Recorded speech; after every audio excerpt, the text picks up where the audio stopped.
आकाशवाणी के लखनऊ मरकज से आज का उर्दू प्रोग्राम लेकर हाजिर है आपका मेज़बान शम्सुल आरफीन। सलाम कबूल फरमाएं। सामीन, आपके पसंदीदा प्रोग्राम यानी सेहतनामा में आप सबका खैर मकदम है। आज के प्रोग्राम के लिए आप सब अपने रेडियो सेट के करीब हो जाइए, क्योंकि आज के प्रोग्राम में हम बात करेंगे सारे इंसानों को जन्म देने वाली, हमारे वीरान घरों को जन्नत बनाने वाली, नई नस्लों की तरबियत करने वाली और मुस्कुराकर अपनी परेशानियों को छुपाने वाली यानी औरत की।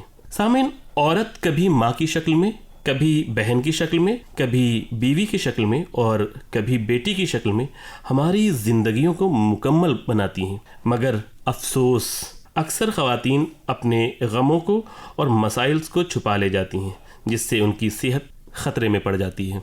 इसलिए आज हमने अपने सेहतनामा की खुसूसी थीम रखी है मसाइले ख़वातीन। इस मौजू पर बात करने के लिए हमारे साथ स्टूडियो में मौजूद हैं doctor Nazish Bano, general physician तिब्बे यूनानी। डॉक्टर साहिबा, आपका हमारे उर्दू प्रोग्राम में खैर मकदम है। जी, बहुत शुक्रिया। डॉक्टर साहिबा, सबसे पहले हम आपसे ये जानना चाहते हैं कि आज के दौर में औरतों की सेहत से मुताल्लिक क्या क्या मसाइल हैं? देखिए, आज का जो दौर है उसमें औरतों की रिस्पॉन्सिबिलिटी बहुत ज़्यादा है, क्योंकि पहले ज़माना था कि औरतें घर में महदूद थीं, घर के कामों में रहती थीं, लेकिन आज औरतें बाहर भी निकलती हैं और बाहर की भी जिम्मेदारी उठाती हैं। तो इस दौड़ भाग भरी ज़िंदगी में उनके सेहत पे भी बहुत असर पड़ता है।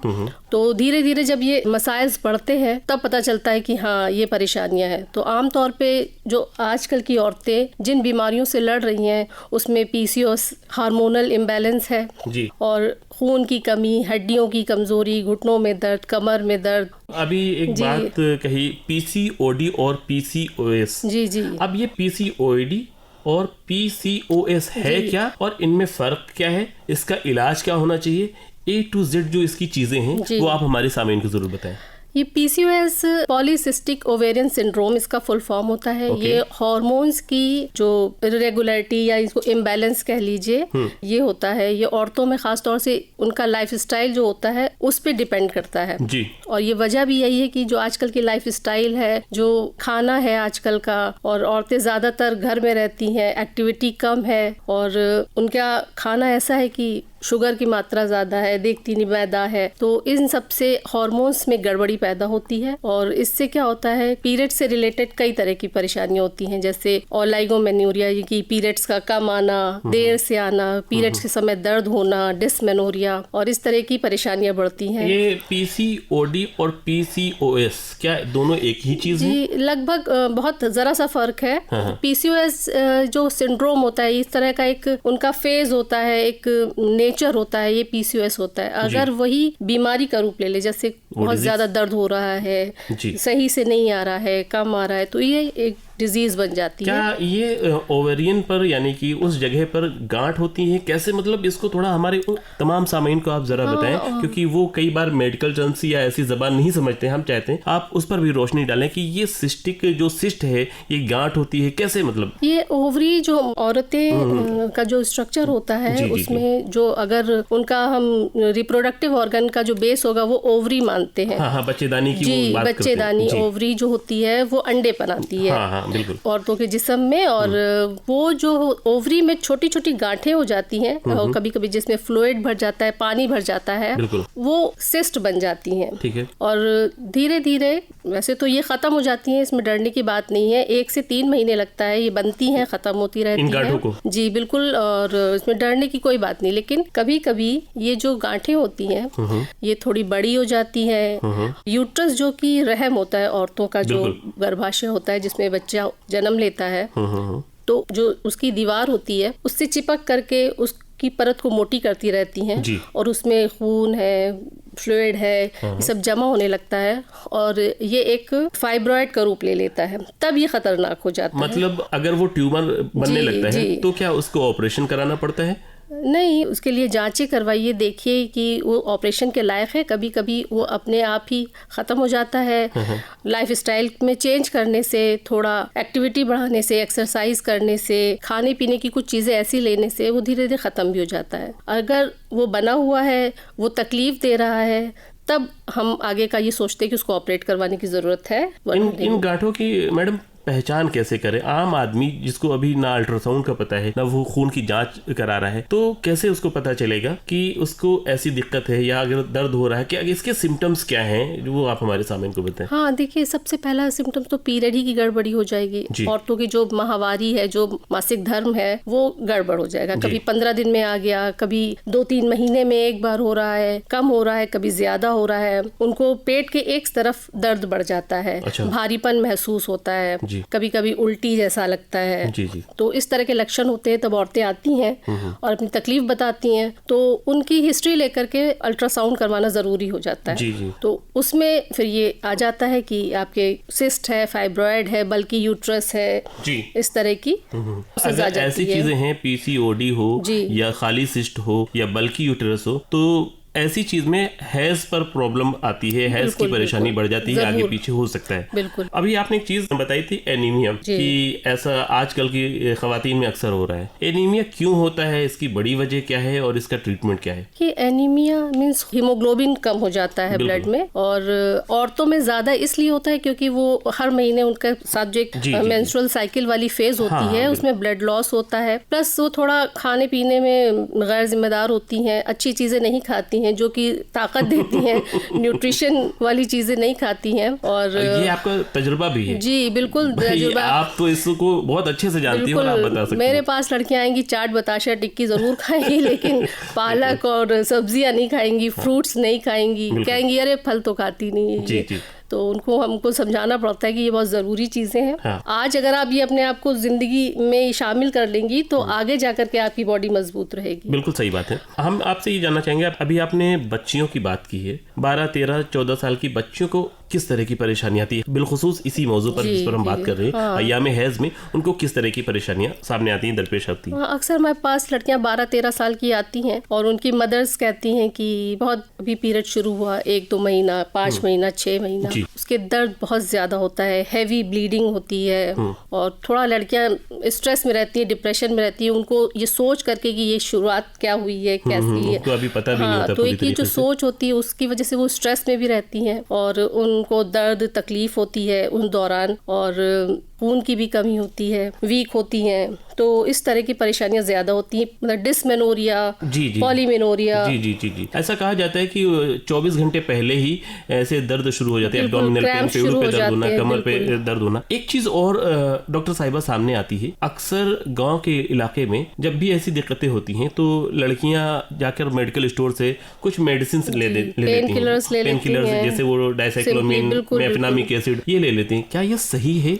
इसको अगर आम तौर पे लिया जाने लगेगा तो ये नुकसान ही करेंगी। और मेरे पास जब अगर बच्चियां आती हैं खास तौर से 12-13 साल की और डिस्मेनोरिया बताती, तकलीफ बताती हैं पीरियड्स के दौरान, तो सबसे पहला काम मेरा ये होता है कि हम उनकी काउंसलिंग करते हैं, उनको समझाने की कोशिश करते हैं कि ये एक नेचुरल फिनोमेना है और हर लड़की के साथ होता है और इसमें तुम्हें घबराने की जरूरत नहीं है, ये अभी शुरुआत है, धीरे धीरे ये सब नॉर्मलाइज हो जाएगा।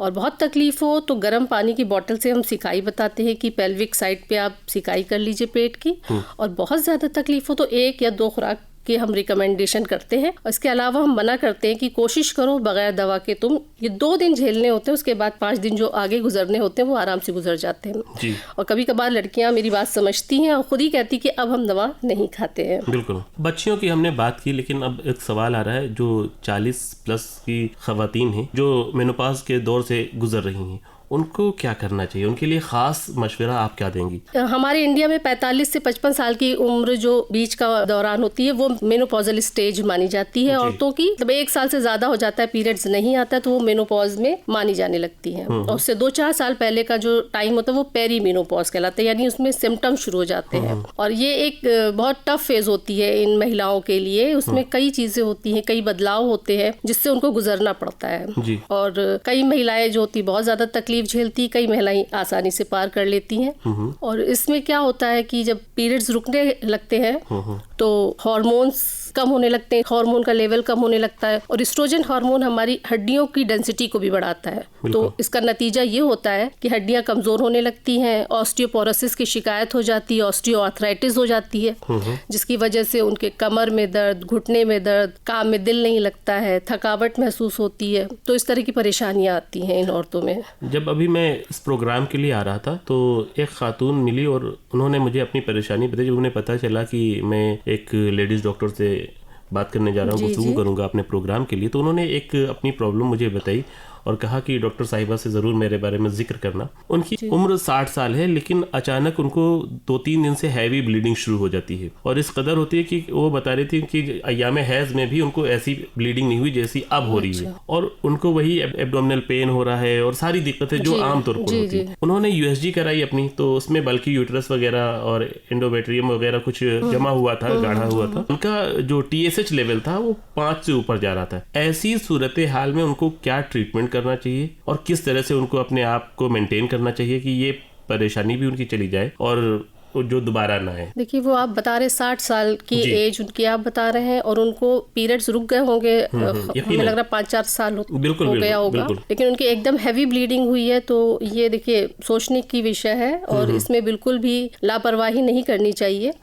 और उनको बता दिया एंडोमेट्रियम, तो एंडोमेट्रियम की बहुत सी डिजीज होती है। एंडोमेट्रियम पॉलिप बन जाता है और ये कैंसरस भी हो सकता है, तो इसको रूल आउट कराने की बहुत ज़रूरत है। तो फौरी तौर पर तो उनको कुछ ऐसा जो ब्लीडिंग को रोके, जैसे ट्राइनेक्सिमिक एसिड है, इथामसिल है, इस तरह की दवाइयां ले, और अगर ब्लीडिंग रुक जाती है तो किसी अच्छे गायनेकोलॉजिस्ट से परामर्श ले, और हो सकता है इसमें ऑपरेशन की ज़रूरत हो, या फिर ये हार्मोन थेरेपी से भी ठीक हो सकता है। तो लेकिन इसमें डॉक्टर से सलाह लेने की ज़रूरत है। उनका यूरिन आयरन जब कराया गया तो उसमें पस सेल्स अच्छे खासी लेवल में मिकदार में आ रहे थे। कहीं ना कहीं बॉडी में इन्फेक्शन है उनके। UTI भी हो सकता है? बिल्कुल UTI हो सकता है, और UTI की वजह से ये परेशानी भी हो सकती है। जी। और अगर पस सेल्स आई हैं तो उसमें इन्फेक्शन है, तो उसको भी यूरिन के एग्जामिन करवाएं, और जो एंटीबायोटिक ट्रीटमेंट उसके लिए जरूरी है वो ले, लेकिन बगैर डॉक्टर की देख रेख के। हाँ, मतलब डॉक्टर साहब अगर मशवरा दें तो जरूर उसको ट्रीटमेंट में लेना चाहिए। बिल्कुल। बात करते हैं पुख्ता उम्र की औरतों के लिए, क्योंकि सेहत कुदरत का एक नायाब तोहफा है और इसकी हिफाजत हमारी जिम्मेदारी है। पुख्ता उम्र की औरतों को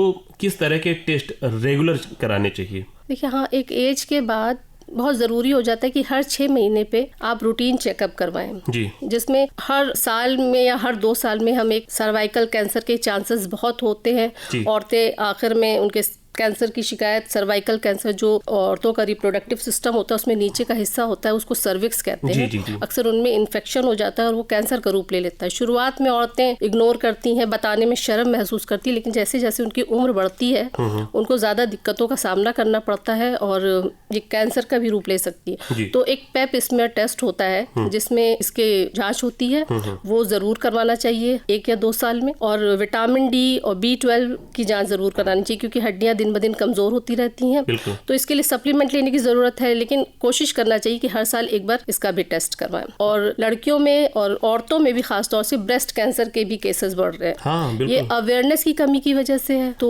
कोशिश करना चाहिए कि हर 2 साल में मैमोग्राफी करानी चाहिए और कोशिश करके सेल्फ एग्जामिनेशन करना चाहिए। पुख्ता उम्र की है तो थायराइड, BP, कोलेस्ट्रॉल, इन सब की भी दिक्कतें होती हैं, क्योंकि एस्ट्रोजन लेवल कम होता है तो चर्बी पेट के आसपास जमा होनी शुरू हो जाती है, तो मोटापा बढ़ता है। तो कोलेस्ट्रॉल लेवल है, BP है, थायराइड है, शुगर, ये सब जरूर चेक करवानी चाहिए। आपने ब्रेस्ट कैंसर की बात की है जी। क्या आम तरह की गांठें जो पिस्तान में होती हैं जी, क्या वो गांठें भी कैंसर हो सकती हैं? औरतों में शिकायत रहती है कि भारीपन है, दर्द महसूस हो रहा है, इनमें भी टेस्ट कराना जरूरी है? नहीं, अगर वो गांठ बनी हुई है, उसमें दर्द हो रहा है और वो मूवेबल, यानी अगर उसको टच करिए तो इधर उधर होती है, अगर ऐसी कंडीशन है और 1-2 महीने के तक बनी हुई है और उसमें ग्रोथ हो रही है, तो ये बिल्कुल सोचने की बात है, चिंता का विषय है और इसमें जरूर जांच की जरूरत है। हाँ, कभी कभार होता है लड़कियों में न्यूट्रिशन की कमी होती, खाने पीने की कमी होती, तो वो थोड़ी बहुत गांठ इधर उधर लंप्स बन जाते हैं, लेकिन वो 1-2 महीने के बाद दवा लेने से, मल्टीविटामिन वगैरह ही लेने से ठीक हो जाती हैं। तो लेकिन अगर वो बनी हुई है 1-2 महीने तक तो सोचने की बात है। डॉक्टर साहब, एक ऐसा कहा जाता है कि शादी के बाद अक्सर खवातीन का वजन बढ़ जाता है जी। ये क्या एक सिर्फ लोगों का कहना है या हकीकत से भी उसका कुछ लेना देना है? नहीं, कहना लोगों का क्या, लोग देखते भी तो है तो इसमें जी जी हाँ, बिल्कुल तजुर्बा भी है। अगर आप 5 लोगों को लेंगे तो उसमें 3 तो मोटी हो भी जाती हैं और शायद 2-4 मोटी हो जाती हूँ। और वो एक मुकाबला है कि घर में इतना आराम मिल जाता है हस्बैंड को परेशान करते करते। लेकिन अगर हम अपने मेडिकल पॉइंट ऑफ व्यू से देखेंगे तो औरतें जब शादी के बाद होती तो चलिए ठीक है, एक मेंटल सुकून हो जाता है, क्योंकि हमारे देश में, समाज में ऐसा सोचा जाता है जब तक लड़कियों की शादी नहीं हो जाती, जब तक उनका घर नहीं बस जाता, उनकी लाइफ अभी सेटल नहीं हुई है।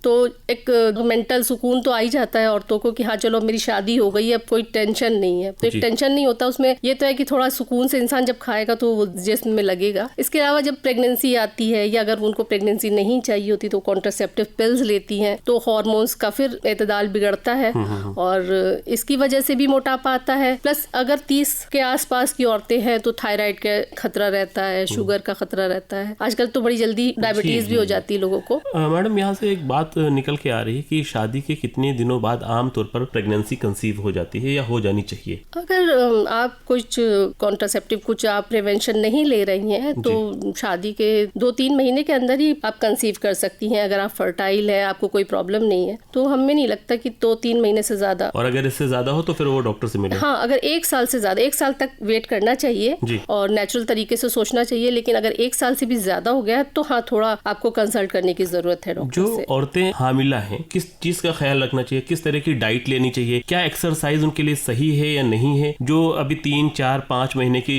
हामिला हैं और ऐसी सूरत हाल से वो गुजर रही हैं, तो उनको क्या करना चाहिए? देखिए, प्रेगनेंसी तो एक अल्लाह का तोहफा है और प्रेग्नेंट औरतें बीमार नहीं। बहुत आजकल का खैर लोगों का माइंडसेट है कि प्रेगनेंसी है तो वो बीमारों की तरह अपने आप को फील करने लगती कि हमें काम नहीं करना है, आराम करना है।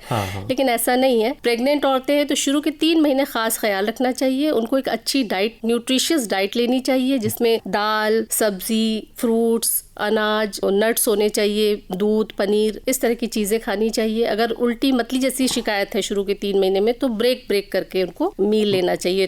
थोड़ी देर पे छोटा छोटा मील लेना चाहिए और शुरू के 3 महीने ख्याल रखें। लेकिन उसके 3 महीने के बाद जो सेकेंड ट्राइमेस्टर होता है उसमें थोड़ा बहुत काम भी करना चाहिए। घर के सारे काम आप कर सकती हैं। अगर आप नॉर्मल प्रेगनेंसी है, कोई कॉम्प्लिकेशंस नहीं है, तो आप बिल्कुल घर के सारे काम आराम से कर सकती हैं और थोड़ी बहुत हल्की फुल्की एक्सरसाइज भी करनी चाहिए।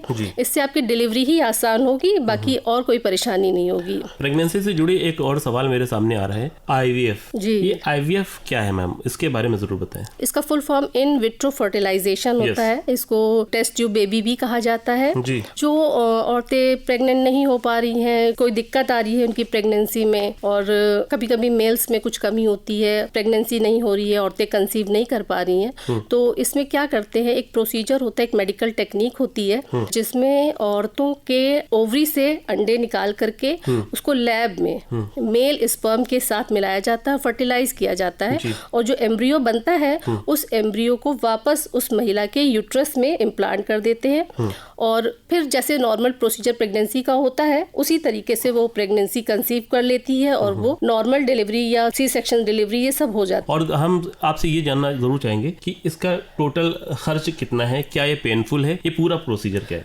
इनका खर्चा तो कम से कम 1.25 लाख से 2.5 लाख रुपए तक का होता है, क्योंकि हाँ जी, ये प्रोसीजर थोड़ा महंगा है। और अगर आपको ये इसके लिए जाना है IVF के लिए तो किसी अच्छे संस्थान या अच्छे डॉक्टर से ही करवाए, क्योंकि अगर अच्छे डॉक्टर करेंगे तभी ये कारगर साबित होगा। डॉक्टर साहिबा, चूंकि स्टूडियो की घड़ी ने इशारा कर दिया है कि हमारा वक्त यहीं पर खत्म हो रहा है, लेकिन चलते चलते एक सवाल और आपसे चाहेंगे। जी बिल्कुल। व्हाइट डिस्चार्ज या ल्यूकोरिया, क्या ये बीमारी है? इसका इलाज करना जरूरी है या इसको ऐसे ही सही किया जा सकता है? देखिए, छोटी बच्चियों में जो 15 से 20 साल तक की लड़कियां होती हैं, थोड़ा बहुत आमतौर पे वाइट डिस्चार्ज होता है और ये मेनली कैल्शियम की कमी से होता है लड़कियों में। अगर हम तो कैल्शियम सप्लीमेंट देते हैं तो उससे भी ठीक हो जाता है, लेकिन अगर यही वाइट डिस्चार्ज थोड़ा चिपचिपा, बदबू या बहुत ज्यादा आ रहा है और नहीं ठीक हो रहा है कैल्शियम सप्लीमेंट से भी, तब भी समझ लीजिए इन्फेक्शियस है और इसमें यही एंटीबायोटिक वगैरह, एंटी अमीबिक चलती है और ठीक हो जाता है। इसमें कोई डरने की बात नहीं है, लेकिन अगर ये थोड़ा बहुत हल्का फुल्का है, बदबू नहीं है, तो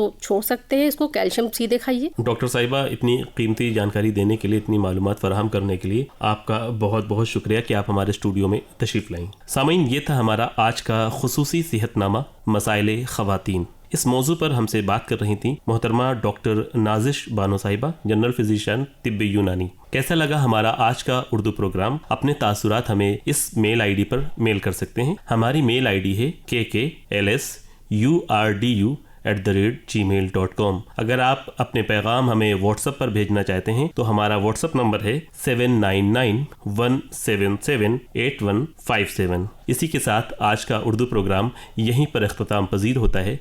अपने मेज़बान शम्सुल आरफीन को दें इजाज़त। आदाब।